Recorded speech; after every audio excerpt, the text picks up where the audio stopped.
네, 계속 종목 모니터 이어가겠습니다. 오늘 이 시간은 KTB투자증권 역삼지점의 임현탁 대리 연결합니다. 대리님 안녕하십니까? 네, 안녕하십니까? 네, 좀 전에 하이마트 관련한 일단 이슈 체크를 좀 해봤습니다. 오늘 주가 흐름 보면 하이마트 현재 5% 이상 상승하면서 5만 1,000원대까지 회복을 했는데요. 오늘 거래량도 좀 실리고 있죠. 네, 하이마트 매각전이 다시 원점에서 시작될 것으로 보입니다. 하이마트 인수를 위한 MBK 파트너스의 협상 기간이 종료되면서 새로운 전환점을 맞이하고 있는데요. 하이마트의 경우에는 재무적 투자자가 아닌 새 주인을 맞이할 가능성이 커졌다는 기대감이 주가에 긍정적으로 작용하면서 오늘 시장에서 강세를 보이고 있습니다.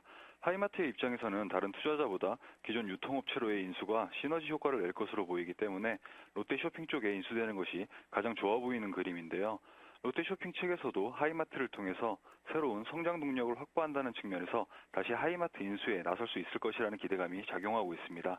다소 난감한 입장은 유진기업인데요. 단기적으로는 하이마트 지분 매각 과정의 프리미엄이 다소 낮아질 것이라는 점은 부담감이 될 것 같습니다. 매각 작업이 재개가 된다면 MBK 파트너스가 제시한 인수 단가 이상의 가격 협상은 쉽지 않아 보이기 때문인데요. 하지만 장기적으로 본다면 MBK 파트너스와 같은 재무적 투자자보다는 유통업체로의 인수가 나아 보이기 때문에 앞으로 누가 인수하게 될 것인지가 이들 기업의 주가의 관건이 될 것 같습니다. MBK 파트너스가 제시했었던 가격대보다 다른 이제 원매자들이 제시하는 가격이 낮았기 때문에 유진기업 오늘 주가 장중에 하락하기도 했습니다. 하지만 현재 1%대 강세 정도로 올라와 있는 상황이고요. 오늘 하이마트 흐름 보면서 가장 궁금한 건 아마 그간 주가 많이 빠지는 상황에서 걱정 많았던 갖고 계신 분들이 아닐까 싶습니다. 혹시 이번 이슈로 추가 반등이 나온다면 어떻게 대응해야겠습니까? 네, 아무래도 그동안 MBK 파트너스로 인수가 거의 기정사실화되면서 그에 대한 실망 매물 때문에 하이마트 주가가 많이 급락을 했었는데요. 이제 다시금 인수전이 재개가 됨에 따라서 이제 다시 정고점까지 어느 정도 주가가 상승할 여지가 있다고 충분히 보여집니다. 자, 두 번째 특징주 좀 살펴보죠. 수급 특징주 골라봤습니다. 일단은 수급 괜찮은 것들 중심으로 좀 확인을 해야 할 텐데요. 오늘 주요 수급 주체들 사고 있고 흐름도 괜찮은 것 어떤 종목 고르셨습니까? 네, 대한항공이 2분기 실적이 흑자 전환될 것이란 기대감에 강세를 보이고 있습니다. 대한항공은 유가 하락의 수혜를 받는 대표적인 항공업종에 속하는데요. 이번 2분기에 유가 하락의 영향으로 유류비가 절감되는 비용 감소 효과를 누린 데다 여름철 성수기를 맞이해 국제 여행객의 증가로 2분기에는 흑자 전환이, 3분기에는 높은 실적 개선이 예상되고 있습니다. 세계적인 한류의 인기와 아시아 통화 강세의 영향으로 중국과 일본, 동남아 등지에 외국인 입국자 및 환승객의 꾸준한 증가세가 이어지고 있는데요. 게다가 이번 달부터 시작되는 여름철 성수기를 맞아 탑승률이 대폭 개선되면서 매출 증가까지 예상을 하고 있습니다. 대한항공은 지난해 대형 항공기 도입으로 작년 하반기부터 국제 여객 수용 능력을 10% 이상 증가시켰는데요. 작년 하반기부터 올해 상반기까지는 글로벌 경기 둔화에 따른 장거리 여객 수요의 감소로 인해서 공급 증설 효과를 제대로 반영하지는 못했습니다. 그렇지만 이번 3분기에는 성수기 진입에 따라 항공기 추가 도입에 따른 효과도 누릴 것으로 기대하고 있어 실적 개선 추세는 앞으로도 이어질 것으로 전망하고 있습니다. 자, 반대로 수급이 좀 악화되어 있는 것들 살펴야 할 것 같습니다. 자동차주가 길을 못 펴고 있어요. 수급 역시 개선의 기미가 보이지 않는다고요.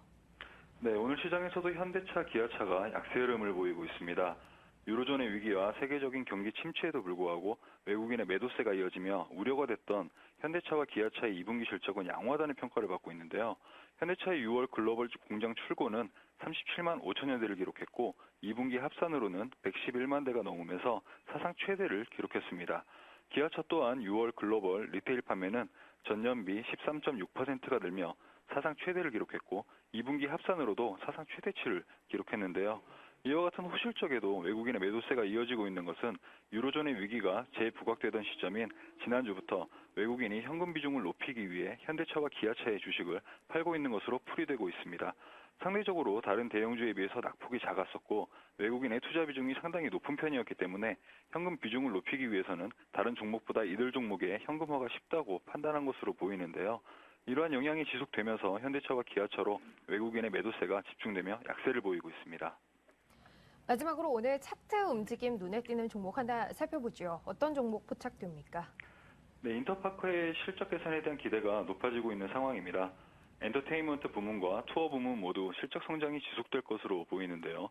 엔터테인먼트 부문의 취급고는 여수 엑스포 티켓의 판매 증가에 따라 전년 대비 50% 이상 성장할 전망이고, 투어 부문에서는 숙박과 여행 상품 연계를 지속적으로 강화해 2분기 투어 부문의 취급고는 전년 동기 대비 20% 이상의 성장세를 기록하고 있어 두 부문 모두 향후 성장성이 부각될 것으로 전망하고 있습니다.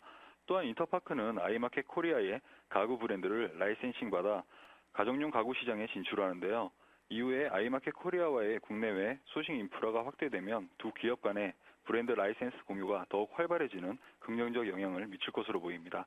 차트를 살펴보시면 지난 5월 두 차례 정도 바닥을 확인한 후에 최근 거래량이 증가하는 모습을 보이며 우상향하고 있는 흐름인데요. 이 과정에서 장기 이평선을 모두 상향 돌파하며 지지선인 5,600원대에 안착하는 모습이 긍정적이라고 할 수 있겠습니다. 네, 오늘 종목 모니터 KTB투자증권 역삼지주함의 임현탁 대리 함께했습니다. 대리님 고맙습니다. 네, 감사합니다.